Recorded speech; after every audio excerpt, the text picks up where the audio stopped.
সুপ্রিয় দর্শক মণ্ডলী, সেভেন রিং সিমেন্ট ফ্রন্টলাইনে স্বাগত জানাচ্ছি আপনাদের সবাইকে। আমাদের দুজন অতিথি আজকে রয়েছেন রাশেদ খান, বিএনপি নেতা, আগে অন্য পরিচয় ছিল, এখন বিএনপি নেতা। রাশেদ, আপনাকে স্বাগত।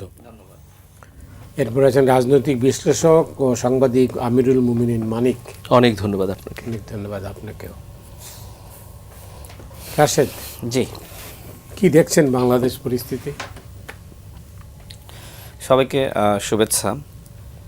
বাংলাদেশের পরিস্থিতি বলতে গণ অভ্যুত্থানের পরে নির্বাচন হলো এবং নির্বাচনের আগে তো অন্তর্বর্তীকালীন সরকার 18 মাস দেশ পরিচালনা করলো। আমাদের প্রত্যাশা ছিল যে অন্তত অতীতে আমরা আওয়ামী লীগকে দেখেছি, বিএনপিকেও দেখেছি বা অন্যান্য দলকে দেখেছি, এটা সাধারণ মানুষের একটা প্রত্যাশা ছিল যে অন্তর্বর্তীকালীন সরকার সবাইকে ছাড়িয়ে যাবে এবং মানে ইনিশিয়েটিভটা নেবে সব জায়গায়, যে কোথায় আসলে কিভাবে কি করা যায়। অর্থাৎ তারা যে সংস্কারের কথা বলছিল, শুধুমাত্র মুখে তো সংস্কার বললে হবে না, আপনি কিভাবে আসলে সংস্কার করবেন সেটার একটা রূপরেখা জাতির সামনে আপনাকে হাজির করতে হবে। তো সেই কাজগুলো আসলে তারা করতে পারেনি। তারা নিজেরা বলেছিল যে আমরা প্রত্যেক মাসে আমাদের প্রতিটা মিনিস্ট্রির হিসাব দিব, সেই হিসাব তারা জাতির সামনে দিতে পারে নাই। অর্থাৎ তারা যে আসলে জবাবদিহিতার কথা সবসময় বলতো, মানে ওই পদে বসার আগে, সেই জবাবদিহিতা তারা কেন যেন নিশ্চিত করতে পারে নাই। এছাড়া অন্তর্বর্তীকালীন সরকারের সময় দুর্নীতি, দলীয়করণ, প্রশ্ন যদি হয় কেন পারলো না, সেখানে আমি যাব। দেখেন, এই যে বিএনপি সরকার দায়িত্ব নেওয়ার পরে যে অভিযোগগুলো করা হচ্ছে যে দলীয়করণ, অন্তর্বর্তীকালীন সরকারের সময় কি দলীয়করণ হয়নি? আমাদের প্রধান উপদেষ্টা স্বয়ং, তার হাত ধরেই দলীয়করণ আসলে শুরু হয়েছে। তিনি তার ব্যাংকের একজন কর্মকর্তাকে স্বাস্থ্য উপদেষ্টা বানালেন। এছাড়া বিভিন্ন জায়গা থেকে তার সার্কেলের যারা, তাদেরকে তিনি উপদেষ্টা হিসেবে বানালেন। আমাদের যে সকল গণ অভ্যুত্থানের নায়ক মহানায়করা ছিলেন, তারাও তাদের বিভিন্ন বন্ধুবান্ধবকে বিভিন্ন জায়গায় বসালেন। একটি উদাহরণ যদি দিই, নাহিদ ইসলাম, তিনি তার একজন বান্ধবীকে তিনি প্রেস উইংয়ের দায়িত্বে দিয়েছিলেন। তো এইভাবে তো আসলে দলীয়করণ সর্বত্র। এমনকি দেখেন, যেহেতু ওই সরকার দুর্বল সরকার এবং ওই সরকারের সাথে এনসিপির খুব ঘনিষ্ঠতা এবং এনসিপির সাথে জামাতের, ওই সময় আসলে যেটা আমরা দেখেছি যে এনসিপির সাথে জামাতের যে বাকযুদ্ধ, এটা মূলত এক ধরনের অভিনয় ছিল।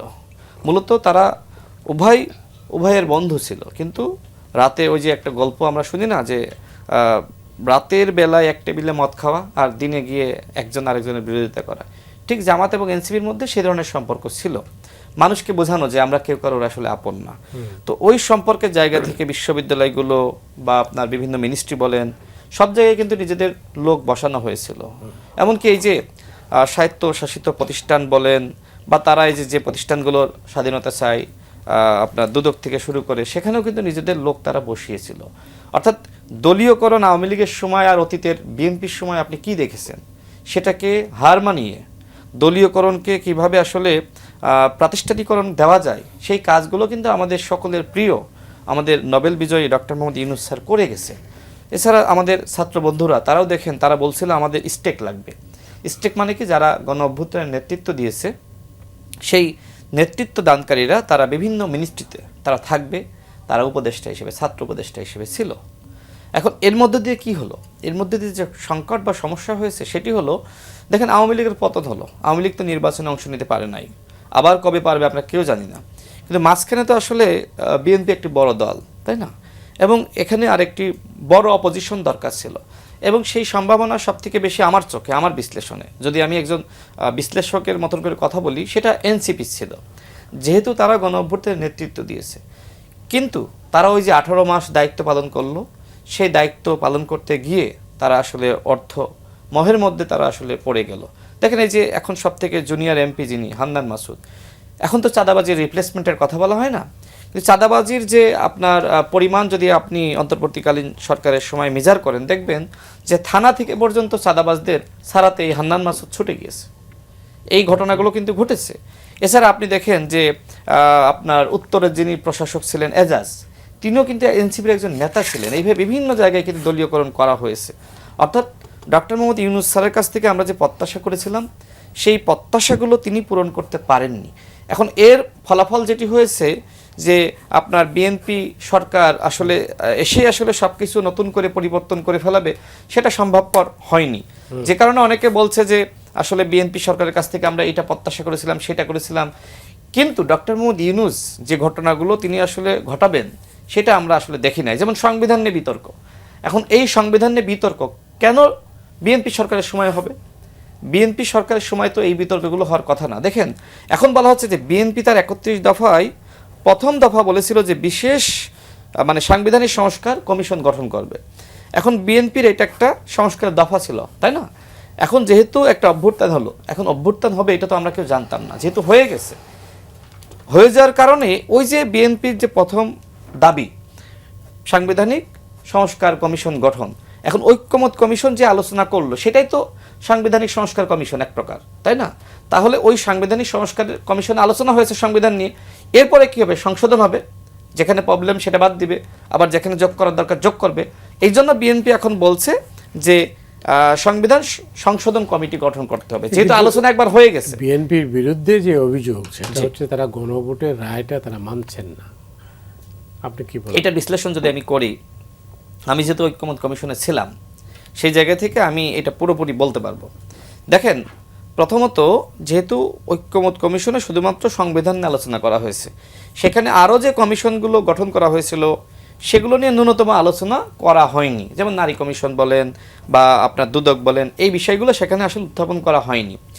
এবং অনেকটা বলা যায় যে জোরপূর্বক অনেক কিছু আসলে চাপিয়ে দিয়েছে, অধ্যাদেশ আকারে চাপিয়ে দিয়েছে।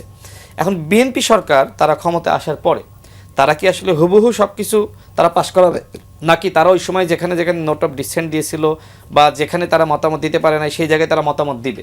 এখন মতামত কিভাবে দিবে? মতামতের জন্য তো আলোচনা করতে হবে। যে কারণে বিএনপি বলছে যে আমরা এই বিষয়গুলো নিয়ে আমরা আবার পর্যালোচনা করতে চাই, এ একটা ব্যাপার।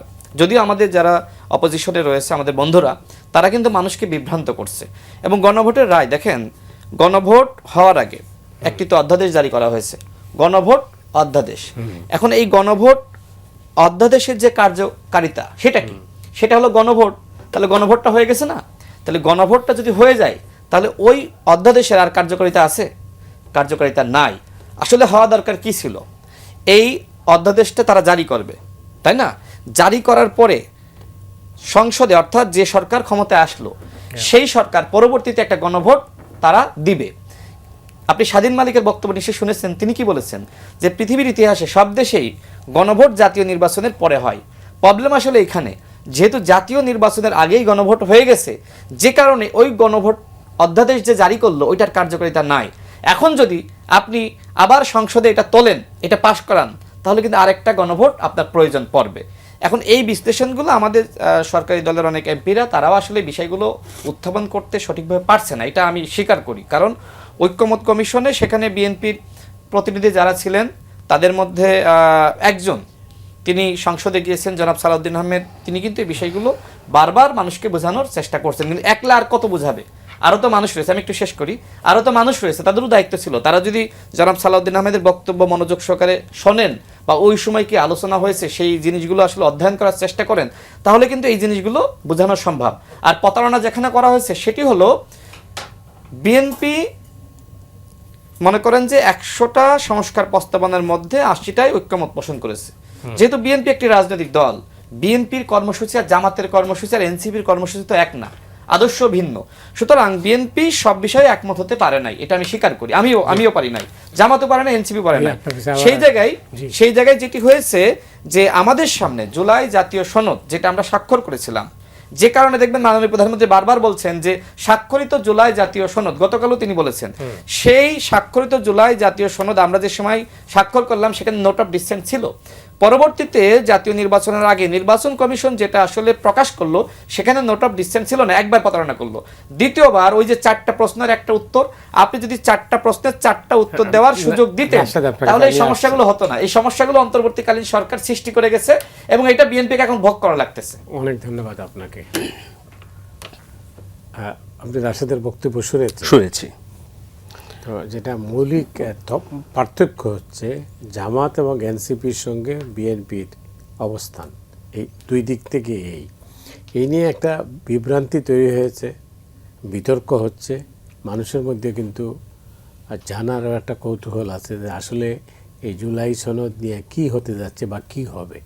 আপনার কি মনে হয়? অনেক অনেক ধন্যবাদ আপনাকে এবং এই মুহূর্তে যারা দেখছেন প্রত্যেকের প্রতি কৃতজ্ঞতা। জুলাই সনদ এবং গণভোট নিয়ে একটা ধোঁয়াশা তৈরি হয়েছে। মানুষের কাছেও আসলে স্পষ্ট না যে শেষ পর্যন্ত কি হবে। সেই জন্যে খানিকটা মনে হচ্ছে যে অনৈক্যের একটা মেঘ আকাশে আমরা দেখতে পাচ্ছি। ব্যক্তিগতভাবে আমি প্রত্যাশা করি যে খুব সহসাই এই মেঘটা কেটে যাবে। কীভাবে? হ্যাঁ, সেটাই আমি বলতে চাই। ৫৪ বছরে বাংলাদেশের মানুষ একবারের জন্য ভুল করেনি, এবং ভুল করেছে রাজনীতিবিদরা এবং তাদের অন্তরালে থাকা ডিপ স্টেট।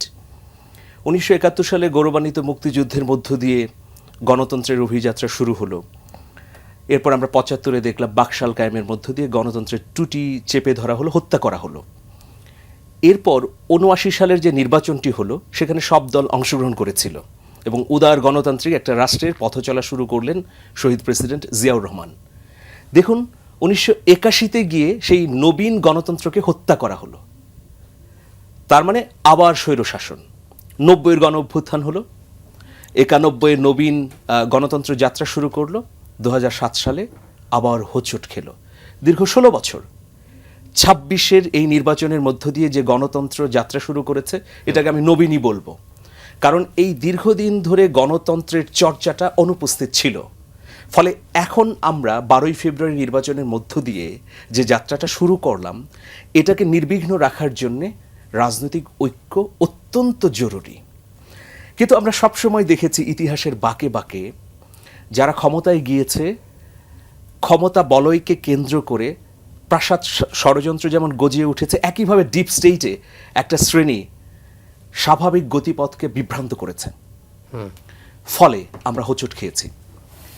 এখন একটা অনৈক্যের যে সুর আমরা দেখতে পাচ্ছি, এটা যদি আরও বিস্তৃত হয়, জটিল হয়, তাহলে আমাদের জন্য তো বিপদ। এই জটিলতার সুযোগে তৃতীয় কোনো শক্তি এই নবীন গণতন্ত্রকে গলা টিপে হত্যা করতে পারে। কোনো বিশ্লেষক বলছেন যে ১৯৮১ সালে যেভাবে আমাদের তরুণ গণতন্ত্রকে হত্যা করা হয়েছিল, এবারও দেশের ভেতরে ডিপ স্টেটে, দেশের বাইরে বিভিন্ন শক্তি এই গণতন্ত্রকে হত্যা করে ফেলতে পারে রাজনৈতিক বিভাজনের কারণে। এখন এই যে বিভাজনটা শুরু হলো কি নিয়ে? গণভোট, জুলাই সনদ। প্রধানমন্ত্রী জনাব তারেক রহমান গতকাল টাঙ্গাইলে বলেছেন যে জুলাই সনদের প্রত্যেকটা অক্ষর মেনে চলা হবে বা বাস্তবায়ন করা হবে। প্রশ্নটা উঠেছে গণভোট নিয়ে। যখন এই গণভোটের আলোচনা হলো, বিএনপির একটা দাবি ছিল যে গণভোট এবং জাতীয় নির্বাচন একসাথে হতে হবে। সেই দাবির পরিপ্রেক্ষিতেই একই সঙ্গে হয়েছে। কিন্তু যখন প্রচারণা শুরু হলো, জামাতের পক্ষ থেকে বলা হচ্ছিল, এনসিপির পক্ষ থেকে বলা হচ্ছিল, গণ অধিকার পরিষদের পক্ষ থেকেও আহ্বান জানানো হচ্ছিল যে গণভোটে হ্যাঁ দেন। কিন্তু আমি ব্যক্তিগতভাবে মুখিয়েছিলাম যে বিএনপি সর্ববৃহৎ রাজনৈতিক দল, তার প্রধান তারেক রহমান কি বলেন। তিনি কিন্তু বললেন, আবু সাঈদের কবর জিয়ারত করতে গিয়ে বললেন যে ধানের শীষে ভোট দেবেন এবং গণভোটে হ্যাঁতে ভোট দেবেন। ব্যক্তিগতভাবে আমি মনে করি যে তার আহ্বানে আমি আরও অনুপ্রাণিত হয়ে হ্যাঁতে ভোট দিয়েছি। এখন সাধারণ জনগণ হিসেবে আমি সেই হ্যাঁর বাস্তবায়ন দেখতে চাই। এটা একটা কমন কনসেপ্ট। মানে সংকটের সমাধান কিভাবে? হ্যাঁ, সংকটের সমাধান যেটা, এই যে সংকটময় পরিস্থিতিটা তৈরি হলো কিভাবে, আমি একটা উদাহরণ দিতে চাই। সিরাজউদ্দৌলা, তিনি তো ব্রিটিশের বিরুদ্ধে যুদ্ধ ঘোষণা করলেন ১৭৫৭ সালে। তাকে আগে থেকে সতর্ক করা হয়েছিল যে আপনার সেনাপতি মীর জাফর আলী খান, সে আপনার পক্ষের মানুষ নন, তিনি বিশ্বাসঘাতকতা করতে পারেন। কিন্তু সিরাজউদ্দৌলার কাছে এটা মনে হলো না। তিনি মনে করলেন যে না, মীর জাফর আলী খান তো আমার খুবই বিশ্বস্ত। ফলশ্রুতিতে কি হলো? সিরাজউদ্দৌলার পতন হলো এবং গোটা বাংলার মানুষের ভাগ্য অন্ধকারে চলে গেল ১৫-২০০ বছরের জন্যে। তো সবসময় আসলে ক্ষমতার চারপাশে প্রাসাদ ষড়যন্ত্র থাকে। ক্ষমতায় গেলে মানুষ কিন্তু যখন বিরোধী দলে থাকে যা বলে ঠিক হুবহু তা করতে পারে না। কেন পারে না? হয়তো চেয়ারে মানুষটা বদল হয়, কিন্তু তার চারপাশের যে চক্র সেটা বদল হয় না। ক্ষমতার চেয়ারে বসে বাস্তব অবস্থা দেখা যায় না, জনগণের অভিপ্রায় বোঝা যায় না। সে কারণেই আমরা দেখেছি যে আওয়ামী লীগ তত্ত্বাবধায়ক সরকারের জন্য জামাতের সঙ্গে মিলে আন্দোলন করেছে, সেই আওয়ামী লীগ গিয়ে আবার ক্ষমতায় গিয়ে তত্ত্বাবধায়ক সরকারকে হত্যা করেছে। আবার যে বিএনপি 91 থেকে 96 পর্যন্ত তত্ত্বাবধায়কের বিরোধিতা করেছে, সেই বিএনপি কিন্তু তত্ত্বাবধায়কের জন্য আন্দোলন করেছে, যদিও তত্ত্বাবধায়ক এই বিলটা বিএনপি পাশ করেছে। তার মানে ক্ষমতায় গেলেই সেখানে এমন কোনো অদৃশ্য শক্তি আছে যার কারণে স্টাক হয়ে যান, আচ্ছা। বিভ্রান্তির মধ্যে পড়েন, ফলে পুরো জাতির ভাগ্য আসলে অন্ধকারে নিমজ্জিত হয়। আমি সমাধানের পথ মনে করি যে দ্রুততম সময়ের মধ্যে রাজনৈতিক নেতৃবৃন্দকে একসাথে বসা দরকার, নইলে বিপদ আছে। কারণ আমরা কিন্তু এখনো স্বৈরাচার মুক্ত হতে পারিনি, স্বৈরাচারের ছায়া সর্বত্র আছে। প্রশাসনে বলি, আমাদের কূটনীতিতে বলি, রাজনীতিতে বলি, শিক্ষাঙ্গনে বলি, সবখানে আছে। জি। এবং দীর্ঘ 16 বছরের এই স্বৈরাচারের যে মনোবৃত্তি, সেই মনোবৃত্তিটা অনেকের মধ্যে কাজ করছে। ওই যে নিষিদ্ধের প্রতি আগ্রহটা বেশি থাকে। তো এখন তো স্বৈরাচারী ব্যবস্থা নিষিদ্ধ হয়ে গেছে, কিন্তু মানুষের মধ্যে স্বৈরাচারী হবার, নেতিবাচক রাজা হবার বা কিং হবার ব্যক্তিগত লালসা অনেক মানুষের মধ্যে আছে, ফলে সেটা মাঝে মধ্যে জাগ্রত হতে পারে।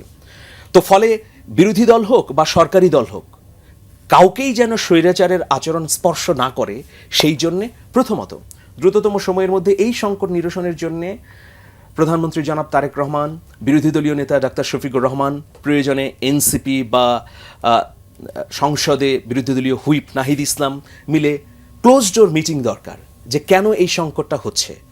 আচ্ছা, সরকারের থেকে আমি কতটুকু পূরণ করতে পারবো, বা বিরোধী দল কতটুকু পেতে পারে, বা জনগণের অভিপ্রায় কি।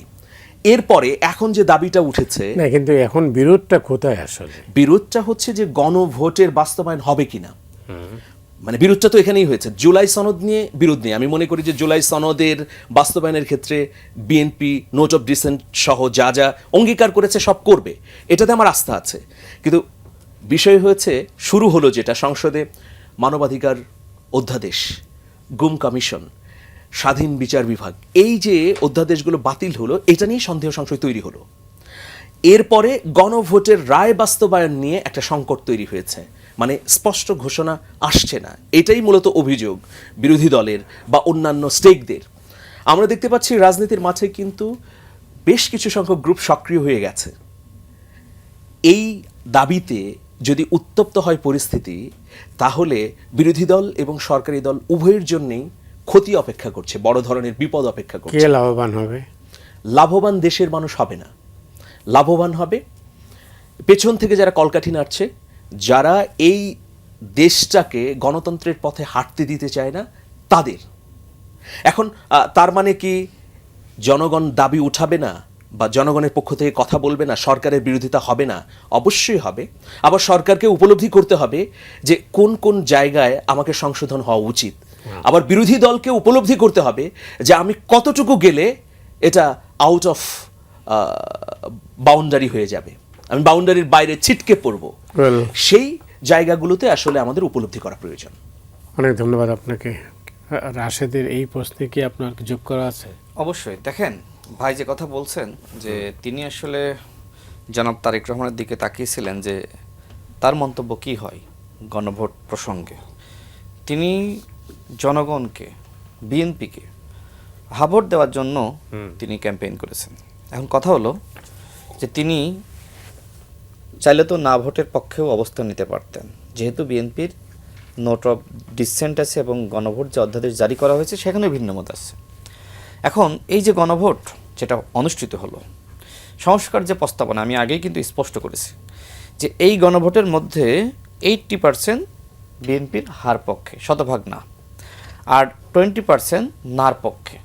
তাহলে বিএনপি এখন কি করবে? যেহেতু 4টা প্রশ্ন, 4টা উত্তর দেওয়ার সুযোগ রাখা হয়নি, ধোঁকাবাজি করা হয়েছে। অন্তর্বর্তীকালীন সরকার, ঐক্যমত কমিশন বিএনপির সাথে, জনগণের সাথে প্রতারণা করেছে। সেক্ষেত্রে ওই সময় হার পক্ষে অবস্থান নেওয়া ছাড়া কোনো উপায় ছিল না। আর যেহেতু বিএনপি বেশিরভাগ সম্মত হয়েছে, 80% মোটামুটি, সুতরাং বিএনপি কি হা বলবে নাকি না বলবে? নিশ্চয়ই হা বলবে, এবং সেই কাজই জনাব তারেক রহমান করেছেন। এরপরে দেখেন যে ভাই বললেন যে আসলে সমাধানটা কি। সমাধান হলো যে 80% বিএনপি ঐক্যমত পোষণ করেছে, তাহলে এইটা তো বাস্তবায়ন করতে হবে, তাই না? আপনি বিএনপির আমলে এটা বাস্তবায়ন করান, বাকি যে 20% বাস্তবায়িত হলো না, মনে করেন আপনার ভাষায় বিরোধী দল বা এনসিপি জামাত, তাহলে আপনারা পরবর্তীতে ক্ষমতায় যান। আপনি তো নির্বাচনের আগেও বিএনপিকে বলেছেন যে বিএনপি সংস্কার বিরোধী, বিএনপি চাঁদাবাজের দল। আপনি নির্বাচনের আগেও যে কথা বলেছেন, এখন কি তার ভিন্ন কথা বলছেন? একই তো ভাষা। আমাদের জামাতের আমির ওই সময় যা বলেছে এখনও তো একই কথা বলছে, বরং ওই সময় আরও বেশি বলেছে। বলার পরেও এদেশের মানুষ তো বিএনপিকে ভোট দিয়েছে। এখন বিএনপি তো জানে যে আমি ক্ষমতায় গেলে কোনগুলো পারবো আর কোনগুলো পারবো না। ভাই বললেন যে ক্ষমতায় গেলে কি এমন হয় যে আসলে অনেক সময় মনে হয় যে বদলে যাচ্ছে। আসলে যিনি দেশ চালান তিনি জানেন যে কি করতে পারবেন আর কি করতে পারবেন না। এখন জামাত তো আসলে অতীতে কখনো সরকারি দল দূরে থাক, কখনো বিরোধী দলই হয়নি। সুতরাং তারা কিভাবে বুঝবে যে এটা কোনটা পারা যাবে আর কোনটা পারা যাবে না? এখন মানুষকে বিভ্রান্ত করার জন্য তারা যেটা আসুক না কোনো মানে সব কিছুতে মানুষ খুশি করার রাজনীতি বা এক ধরনের পপুলিজমের রাজনীতি তারা শুরু করেছে, মানুষকে বিভ্রান্ত করা। তো এই বিভ্রান্ত মানুষকে তারা অতীতেও করেছে, এখনো করবে। এখন উপায় একটাই, সমাধান একটাই। ভাই বললেন যে সবাই মিলে বসুক, এইসব সুশীল কথাবার্তা এগুলো আসলে রাজনীতিতে চলে না। সরি ভাই, আমি আসলে আপনাকে অন্যভাবে না, আমি আলোচনা 9 মাস হয়েছে, আলোচনা থেকে দূরে সরে গিয়েছিল বলে এই সংকট। শোনেন, বাংলাদেশে আপনি মনে করেন যে অন্যান্য সংস্কার হলোই না, আমি কথার কথা বললাম। একমাত্র নির্বাচন ব্যবস্থা সঠিকভাবে আপনি করেন, এই নির্বাচন ব্যবস্থা যদি সঠিক থাকে বাংলাদেশে কখনোই স্বৈরাচার কেউ হতে পারবে না। এইটা নিয়ে আপনি জোরালো মন্তব্য করেন। এখন সেখানে দেখেন 4 নম্বরে কিন্তু স্পষ্ট করা হয়েছে যে অন্যান্য সংস্কারগুলো রাজনৈতিক দলগুলো যে ইস্তেহার সেই অনুযায়ী তারা করবে। এখন বিএনপি তো ইস্তেহারে যা যা বলেছিল, বিএনপি তো বারবার বলছে আমি তাই তাই করব। বিএনপি তো ইস্তেহার যা জাতির সামনে দিয়েছে সেটা তো করবে। তো এই ইস্তেহার দেখে পরেই তো মানুষ বিএনপিকে ভোট দিয়েছে, তাই না? এখন বিষয়টা হলো, আমি আবারও বলছি, যতটুকু বিএনপি আপনার জামাতের বা এনসিপি দাবি পূরণ করতে পারবে না, আপনি ক্ষমতায় গিয়ে সেটা পূরণ করবেন, এইটাই একমাত্র উপায়। এর বাইরে অন্য কোনো উপায় নাই। এখন আলোচনা বহু হয়েছে, 18 মাস আলোচনা হয়েছে, আমরা ঐক্যমতে আসতে পারি নাই।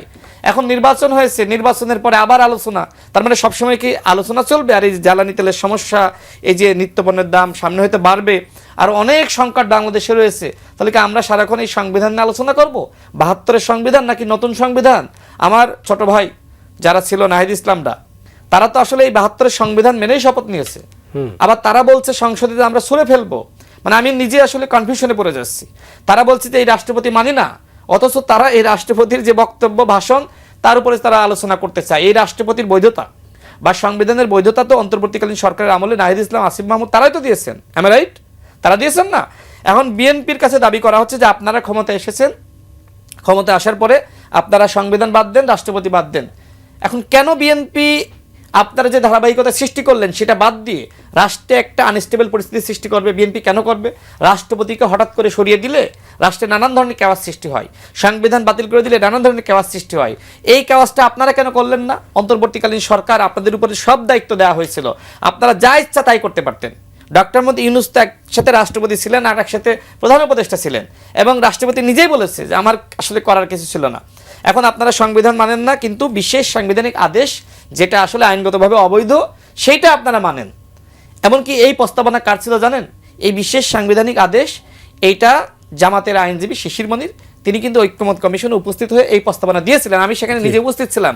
এখন আপনি 72-এর সংবিধান মানেন না, আর অন্যদিকে আপনি আবার বিশেষ সাংবিধানিক আদেশ চান। আমি আসলে কনফিউশনে পড়ে যাচ্ছি যে জামাত ইসলাম আসলে ইসলামিক দলের রাজনীতি করতে চায় নাকি গণতান্ত্রিক রাজনীতি করতে চায়। নিজেরাও যেমন কনফিউশনে আছে, পুরো জাতিকে আসলে তারা কনফিউশনের মধ্যে ফেলতেছে।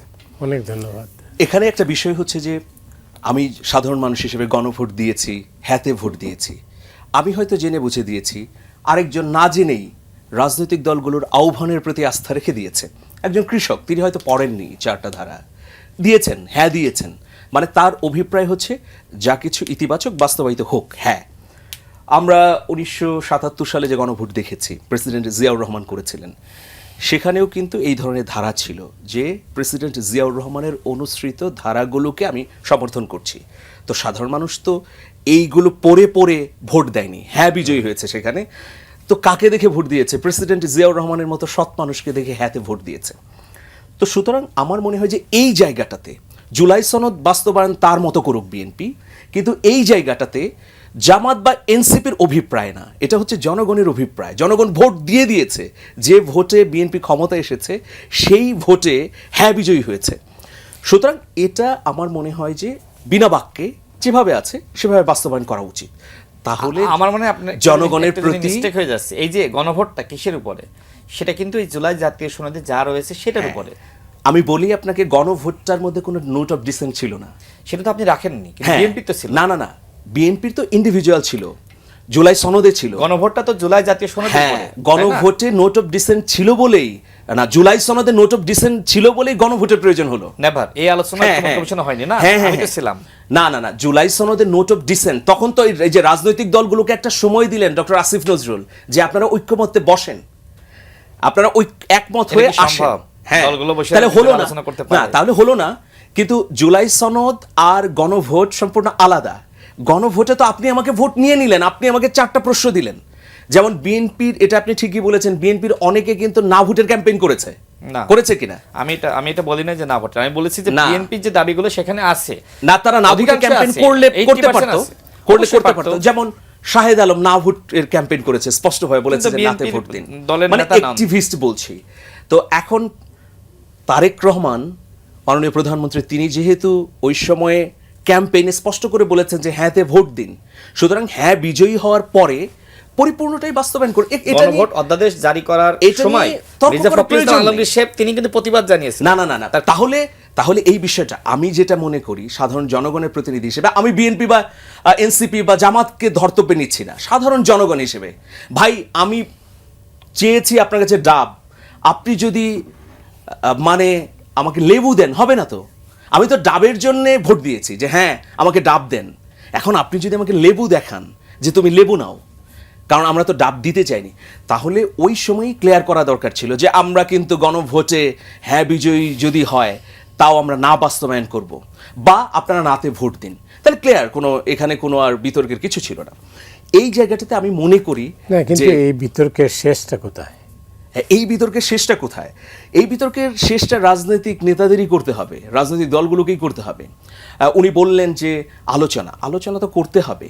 আমরা কি দেখেছি শেখ হাসিনার আচরণ, তিনি বিএনপির সঙ্গে কিন্তু দীর্ঘ সময় ধরে কোনো ধরনের আলোচনা করেন নাই। 14-র আগে বেগম খালেদা জিয়া এবং শেখ হাসিনার ফোন আলাপের মধ্য দিয়ে আলোচনা রুদ্ধ হয়ে গেল। 18তেও বিএনপির সঙ্গে নামমাত্র বসেছিলেন, ডক্টর কামালের নেতৃত্বে যে জোট হয়েছিল। এরপরে 24-তে বসেননি, দীর্ঘ সময় দেশের কোনো সংকটে বসেননি। একটা দেশে ফ্যাসিবাদ কখন হয়? এখন আমি যে কথাগুলো বলছি এখানে দাঁড়িয়ে যদি মনে করি আমি 100% রাইট, তাহলে ঠিক হবে না। আমার এই মতের বাইরেও মত থাকতে পারে, সেটাকে শ্রদ্ধা করা এবং মিনিমাম অ্যাকোমোডেশন করা, না, কিন্তু সেটা হচ্ছে জরুরি। না, আমাদের অভিজ্ঞতা হচ্ছে তৃতীয় পক্ষের মধ্যস্থতায়, বিশেষ করে সান নিনিয়ানের মধ্যস্থতায় দিনের পর দিন আলোচনা হয়েছে, কিন্তু ফলাফল ছিল শূন্য। তার ফলে কি হয়েছে? দেশটা একটা অন্ধকারের মধ্যে গেছে সেই সময়। এখন এই রকম অভিজ্ঞতা থাকার পরে, যেমন এই সময়ে 16 বছরে গুম সবচেয়ে বেশি কোন রাজনৈতিক দলের নেতাকর্মীর হয়েছে? বিএনপি, তারপরে হয়তো জামাত, এরপরে সবচেয়ে ক্ষতিগ্রস্ত হয়েছে বিএনপি। মানবাধিকারহীনতার মুখোমুখি হয়েছে বিএনপি। বিচার বিভাগের ঘাড়ে বন্দুক রেখে বিএনপির অসংখ্য নেতাকর্মীকে জেল জরিমানা দেওয়া হয়েছে, দিনের পর দিন তারা ঘরে থাকতে পারেনি। এখন সেই কারণে বিএনপির প্রতি তো মানুষের বেশি প্রত্যাশা, যেহেতু বিএনপি মজলুম দলের কাছে সাধারণ মানুষের প্রত্যাশা বেশি থাকবে, এবং তারা চাইবে যে যেভাবে আমরা বাংলাদেশটাকে দেখতে চেয়েছিলাম সেভাবেই যেন এই সরকার উপহার দেয়। তো শুধুমাত্র যে সরকার পরিবর্তন হওয়া তা তো জনপ্রত্যাশা ছিল না। এই যে 18-র যখন কোটা সংস্কার আন্দোলন শুরু হয়, এই যে ওনারা ছিলেন, অগ্রভাগে ছিলেন, এবং এটাই হচ্ছে এই গণ অভ্যুত্থানের ভিত্তি, সাহসের বাতিঘর এই আন্দোলনটা। তো দেয়ালে দেয়ালে কি লিখলো ছাত্ররা, তরুণরা? যে রাষ্ট্র মেরামত করতে চাই, রাষ্ট্র সংস্কার চাই। রাষ্ট্র মেরামত চলছে, রাস্তায় লিখে রাখছে স্টুডেন্টরা যে এখানে যাতায়াত নিষিদ্ধ। তো রাষ্ট্রের উল্লেখযোগ্য পরিমাণ সংস্কার হবে, এবং আমাদের মধ্যে যে রাজনৈতিক সাম্প্রদায়িকতা আছে সেটা বন্ধ হবে, এই তো প্রত্যাশা। দুর্ভাগ্য হচ্ছে এই স্লোগানটা এখন কিন্তু এটা গালিতে পরিণত হয়েছে, এটার অপব্যবহার করার কারণে পরিণত হয়েছে। এনিওয়ে, আমি দেখি রাশেদের কিছু যোগ করবেন? জি, দেখেন ভাই যেটি বললেন যে শুধুমাত্র তো সরকার পরিবর্তনের জন্য মানুষ আন্দোলন সংগ্রাম করে নাই, এটা সত্য। বাংলাদেশে যদি সংস্কারের কথা বলেন তাহলে সেই সংস্কারের রাজনীতি বিএনপি শুরু করেছে। বিএনপি যে সময় যুগপৎ আন্দোলনের নেতৃত্ব দেয় সে সময় বিএনপির সংস্কারের 31 দফা ছিল। যারা যুগপৎ আন্দোলনের শরিক রাজনৈতিক দল তাদের সবাইকে নিয়ে এই দফা বিএনপি জাতির সামনে দিয়েছিল। এখন জামাত ইসলাম তো বড় একটি দল, ইসলামিক দল, যদিও তারা এখন বলছে আমরা শরিয়া আইন বাস্তবায়ন করব না, তার মানে তারা মধ্যপন্থী দল হতে চায়। সেই দল ওই সময় ভিন্নভাবে তাদের নেতৃত্বে কোনো যুগপৎ আন্দোলন তারা গড়ে তোলে নাই। দ্বিতীয়ত, সংস্কারের দফা আপনি একটা দেন, দুইটা দেন, তিনটা দেন, কিছু দেন নাই। এখন গণ অভ্যুত্থানের পরে আপনি অনেক বড় বিপ্লবী হয়েছেন, এখন তো শেখ হাসিনা নাই, এখন অনেক বড় কথা বলা যায়। কিন্তু আমরা ভাই যেটি বললেন 18 সালে আমরা যে সময় কোটা সংস্কার আন্দোলন করেছি ওই সময় আমি সবার আগে জেলে গিয়েছিলাম, একটানা 15 দিন রিমান্ডের নির্যাতনের শিকার হয়েছি। সেই সময় আমি জেলে গিয়েছিলাম কেন? আমি বলেছিলাম এইটা কি তার বাপের রাষ্ট্র? এরপরে আমার নামে মামলা দেওয়া হলো যে আমি শেখ হাসিনাকে কটূক্তি করেছি, তারপরে আমি জেলে গেলাম। আজকে বড় বড় বিপ্লবী দেখি, এই বিপ্লবীরা যদি সেই সময় আমার মতন বলতো এইটা কি তার বাপের রাষ্ট্র, তাহলে 18 সালেই এই রাষ্ট্রের পরিবর্তনটা হয়ে যায়। আচ্ছা, আমি এখানে একটু যোগ করি। আমাকে একদিন রাশেদ খান ফোন করলেন, এটা 18 বা 19 সালে, তাকে ডিজিএফআই তাড়া করছে, গুম করবে। আমাকে আপনি ফোন দিয়েছিলেন যে মানিক ভাই কিছু করতে পারলে করেন, আমাকে এখন ডিজিএফআই তুলে নিয়ে যাবে।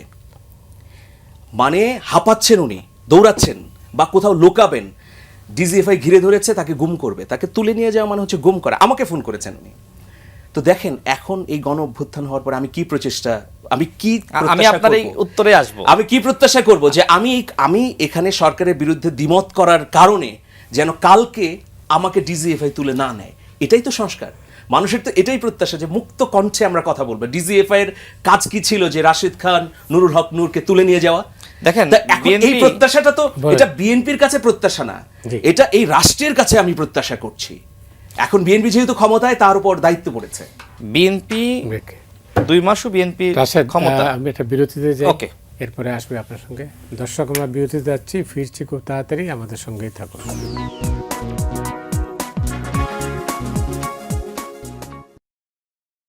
দর্শক মণ্ডলী, আপনারা দেখছেন ফ্রন্টলাইন। আমিরুল মুমিন মানিক এবং রাশেদ খান আমাদের আজকের অতিথি। রাশেদ, যে কথাটা আপনি অসম্পূর্ণ রয়ে গেল, আপনি যেটা বলতে চাচ্ছিলেন। আমি যেটা বলছিলাম, দেখেন ভাই বলছেন যে শুধুমাত্র তো আসলে সরকারের পরিবর্তন করার জন্য মানুষ রক্ত দেয়নি, খুবই ভালো কথা। এই সরকার যতদিন দায়িত্বে আছে কোনো গুম হয়েছে, কোনো খুন হয়েছে, মিথ্যা মামলায় কাউকে হয়রানি করা হয়েছে, সীমান্তে যেটা আমাদের সব থেকে বড় একটি সমস্যা ছিল, সীমান্তে হত্যাকাণ্ড, সেটা হয়েছে? আমি শুনি নাই, আপনি হয়তো না, ঠিক আছে, সেটা হয়তো মানে হয়েছে, আমি পরপর দুটো হয়েছে, 1 মাসের মধ্যে হয়নি, কিন্তু আপনার মিডিয়াতে তো আমরা হ্যাঁ আসছে, মানব জমিনে আসছে। দেখেন, তারপরে আপনার আমাদের যারা অপোজিশনে আছে তাদের উপর দমনপীড়ন হয়েছে। আমি আজকে একটা মানে ছবি দেখলাম, আমাদের মাসুদ ভাই, আপনাদের এমপি বাউফলের, তিনি সড়ক এবং যোগাযোগ মন্ত্রীর সাথে তিনি বৈঠক করেছেন এবং তার এলাকায় একটা ব্রিজ দরকার, সে বিষয়ে আলোচনা হয়েছে এবং তিনি ফেসবুকে পোস্ট করেছেন যেটা ফলপ্রসূ আলোচনা। বাংলাদেশের ইতিহাসে যে সময় আওয়ামী লীগ ক্ষমতায় বিএনপির কোনো এমপি গিয়ে এইভাবে কোনো আবদার করতে পেয়েছে। এখন অপোজিশন তারা যথেষ্ট ভালো আছে, তারাও কিন্তু সরকারি সুবিধা, একজন বিএনপির এমপি যে পরিমাণ সরকারি সুবিধা পাচ্ছে তার এলাকার উন্নয়ন করার জন্য, ঠিক জামাত এবং এনসিপির এমপি একই পরিমাণ সুবিধা পাচ্ছে। আপনি ঈদের আগে দেখেন 10 লাখ টাকা এবং 700 শাড়ি সবাইকে দেওয়া হয়েছে না? এছাড়া বিএনপির আরও সাহসী ভূমিকা দেখেন, যে আমরা হয়তো ভাবছিলাম যে 1/11 যারা দোষর ছিল, যারা 1/11 ঘটিয়েছিল, আসলে কি বিএনপি তাদের বিরুদ্ধে ব্যবস্থা নিতে পারবে? যারা বাংলাদেশের মাননীয় প্রধানমন্ত্রী জনাব তারেক রহমানের মেরুদণ্ড ভেঙে দিয়েছিল, তাদের কি কোনো বিচার হবে? তাদেরকে কিন্তু গ্রেপ্তার করা হচ্ছে। তারা কারা? ডিজিএফআই এর চিফ ছিলেন, সেনাবাহিনীর কর্মকর্তা ছিলেন, তাদেরকে ধরা হচ্ছে না।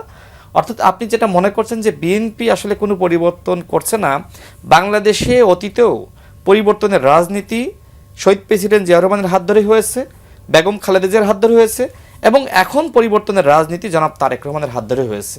এখন সমস্যাটা আসলে জনাব তারেক রহমান, আর কোথাও সমস্যা না। কি সমস্যা সেটাই বলি। দেখেন, এখন আমাদের অপোজিশনে যারা আছে তাদের ভিতরে যে ধরনের নেতৃত্ব থাকা দরকার ছিল, যে ধরনের নেতৃত্ব দেখে মানুষ তাদেরকে ভোট দিত, সে ধরনের লিডারশিপটা নাই। তারেক রহমান সেই ধরনের নেতৃত্ব তিনি তৈরি করেছেন এবং তিনি সেইভাবে নেতৃত্ব দিচ্ছেন।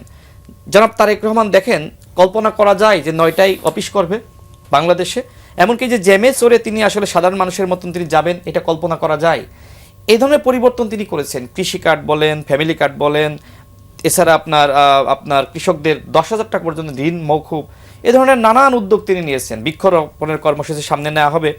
এখন যেহেতু তারেক রহমান একের পর এক পজিটিভ উদ্যোগ নিচ্ছেন, বাংলাদেশের মাননীয় প্রধানমন্ত্রী, এখন এইগুলো নেওয়ার কারণে আমাদের অপোজিশনে যারা রয়েছে তাদের কোনো রাজনীতি থাকছে না। তারা দেখছে যে সব তো আসলে মাননীয় প্রধানমন্ত্রী করে ফেলাচ্ছে, আমরা আর কি করব, কি আর বলবো, মানুষ তো শুধুমাত্র সমালোচনা গ্রহণ করছে না। এই জন্য তারা এখন কি শুরু করেছে, ঐক্যমত কমিশনে যে জুলাই জাতীয় সনদ নিয়ে আলোচনা হয়ে গেছে, সমাধান হয়ে গেছে, যে সংবিধান থাকবে কি থাকবে না সেটা নিয়ে আলোচনা হয়ে গেছে, রাষ্ট্রপতি থাকবে কি থাকবে না সেটা আসলে ফয়সালা হয়ে গেছে, নতুন করে সেই ঐক্যমত কমিশনের আলোচনা আর অন্তর্বর্তীকালীন সরকারে যে আলোচনা হয়েছে এখনো সেই 5 বছর সেই একই আলোচনা করতে চাই। তার মানে কি, তারা বিএনপি যে উন্নয়নটা করতে চায়, পরিবর্তনের রাজনীতি করতে চায়, মাননীয় প্রধানমন্ত্রী যে ধরনের উদ্যোগ নিচ্ছেন এগুলো যাতে ব্যর্থ হয়, এই কাজগুলো যাতে না করতে পারে, সেজন্য তারা এইভাবে আসলে একের পর এক সমস্যা সংকট সৃষ্টি করছে।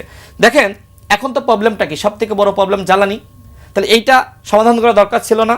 বিএনপি এখন এইটা সমাধান করার দিকে ফোকাস দিবে, নাকি এই যে জুলাই জাতীয় সনদ নিয়ে সারাক্ষণ আলোচনা, সংবিধান নিয়ে সারাক্ষণ আলোচনা, এইটাতে ফোকাস দিবে? বিএনপিকে তো আপনি কাজ করতে দিচ্ছেন না। বিএনপিকে ব্যর্থ করার জন্য আমাদের জামাত এবং এনসিপির বন্ধুরা তারা তৎপর।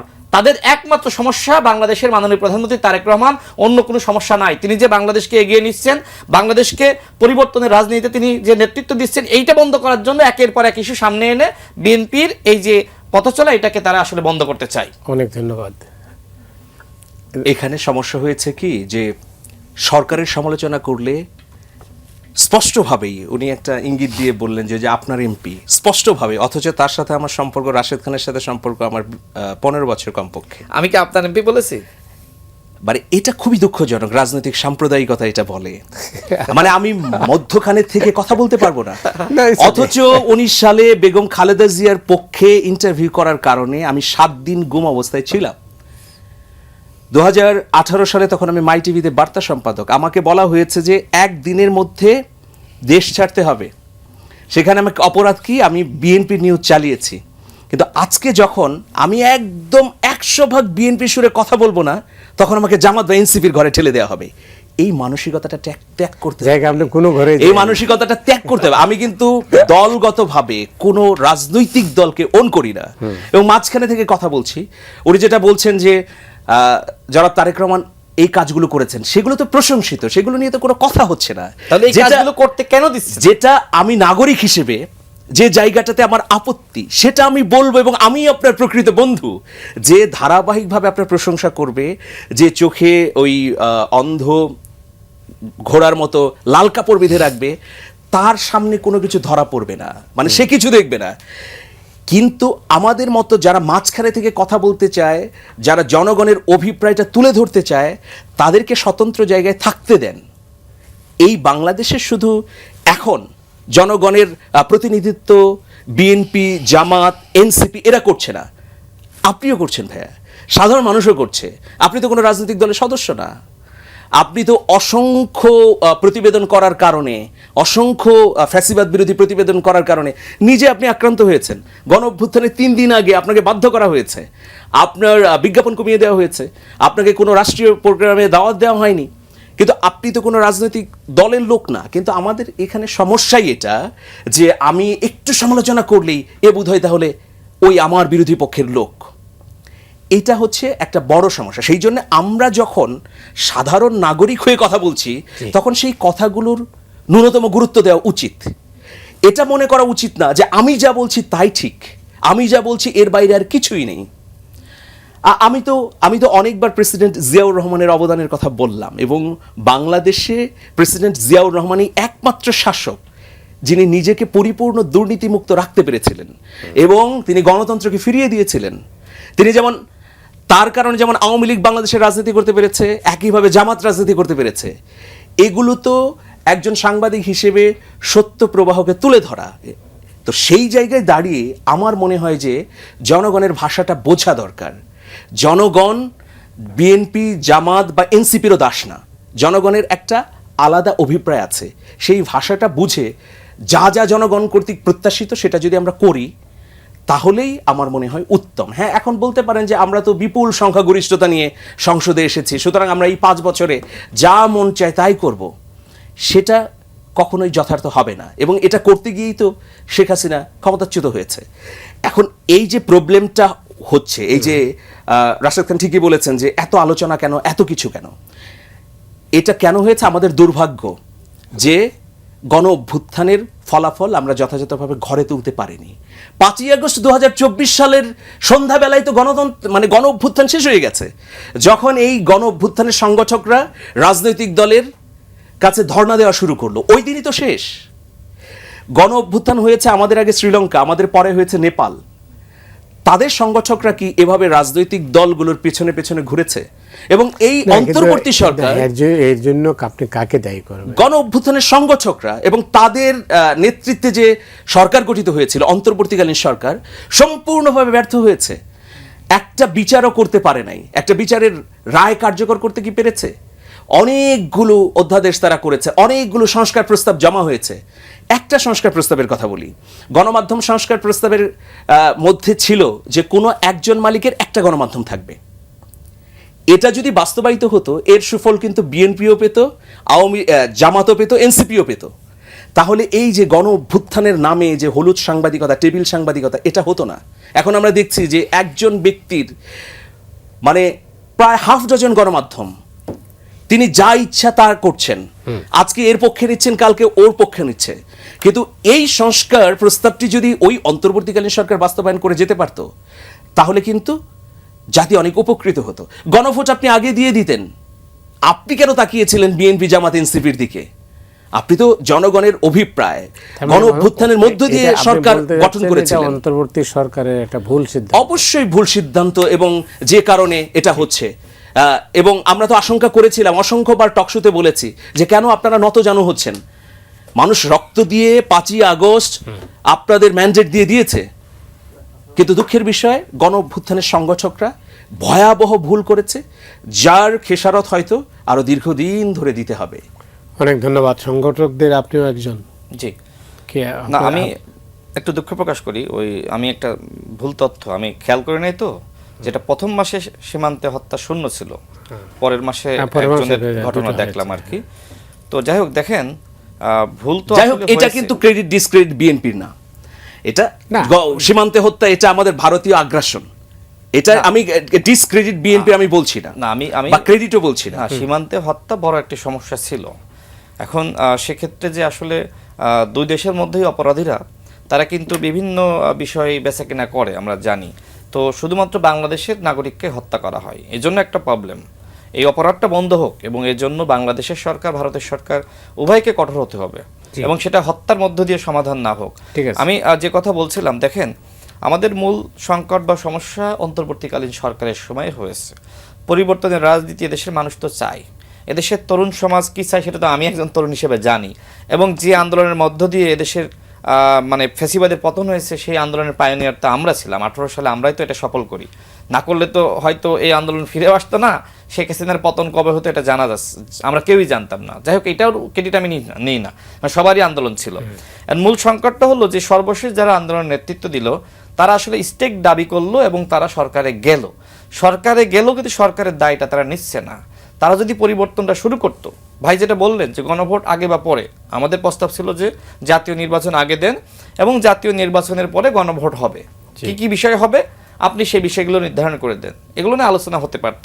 এবং গণভোট কোনোভাবে আসলে আগে হয় না, কোনো দেশেই হয় না। এবং অনির্বাচিত সরকার, যে সরকার জনগণের ভোটের মাধ্যমে আসে না, সেই সরকার আসলে পারে না, সেই সরকার করতে পারে না, কারণ সেই সরকার দায়িত্ব ছিল 79 আগে 77 হয়েছে। দেখেন ওই সময়কার প্রেক্ষাপট আর এখনকার প্রেক্ষাপট এক না। আচ্ছা, বলেন। তো দেখেন এখন যেটি হলো যে এই সরকারের স্টেক নিতে গিয়ে তারা আসলে ভুল করলো। নেপালে দেখেন, নেপালে আমরা দেখলাম যে গণ অভ্যুত্থানের যারা নায়ক তারা কিন্তু ক্ষমতায় আসলো। এখন এ দেশে ক্ষমতায় না আসুক, অন্তত অপোজিশনে যেত।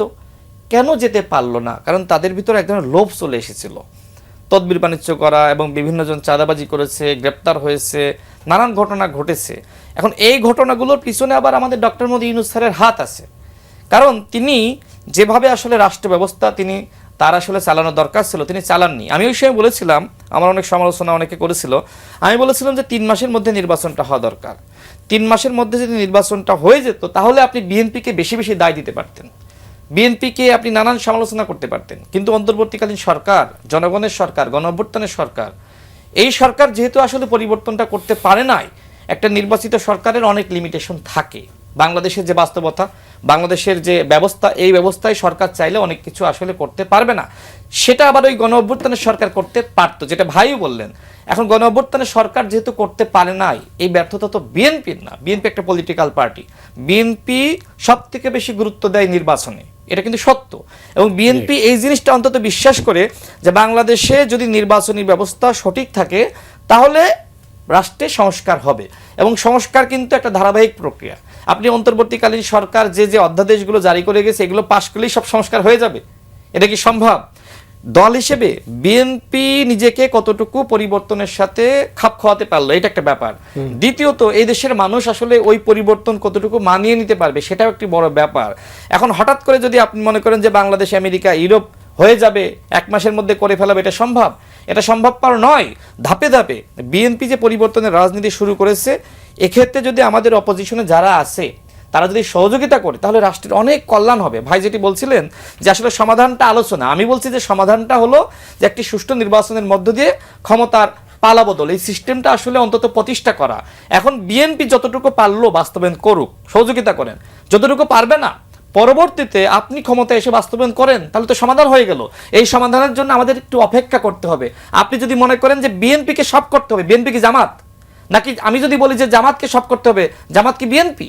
যেহেতু আমাদের কর্মসূচির ভিন্নতা রয়েছে, সুতরাং বিএনপিকে যেহেতু এদেশের মানুষ ক্ষমতা এনেছে, বিএনপি যতটুকু বাস্তবায়ন করতে চায়, যতটুকু কমিটমেন্ট করেছে, কমিটমেন্ট অনুযায়ী অবশ্যই বিএনপি বাস্তবায়ন করবে। এই জন্য বিএনপিকে সহযোগিতা করেন।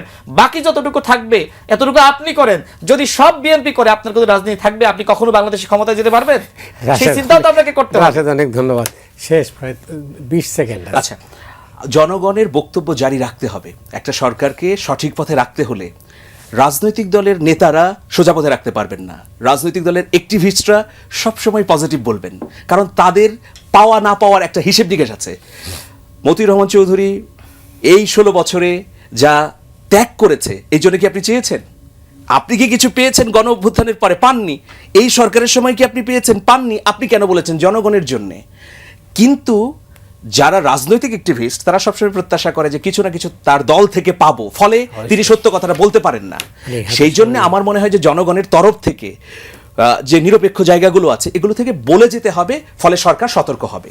অনেক ধন্যবাদ আমিনুল মনিক, আপনাকে অনেক ধন্যবাদ। ধন্যবাদ রাশেদ খান, এটার বিতর্কটা বেশ জমাট হয়েছে। অনেক ধন্যবাদ আমার সহালোচককেও ধন্যবাদ। অনেক আপনাকে ধন্যবাদ। ধন্যবাদ। দর্শক, আমরা যারা এই অনুষ্ঠান দেখলেন আপনাদের সবাইকে ধন্যবাদ জানিয়ে আজকের মতো এখানে বিদায় নিচ্ছি।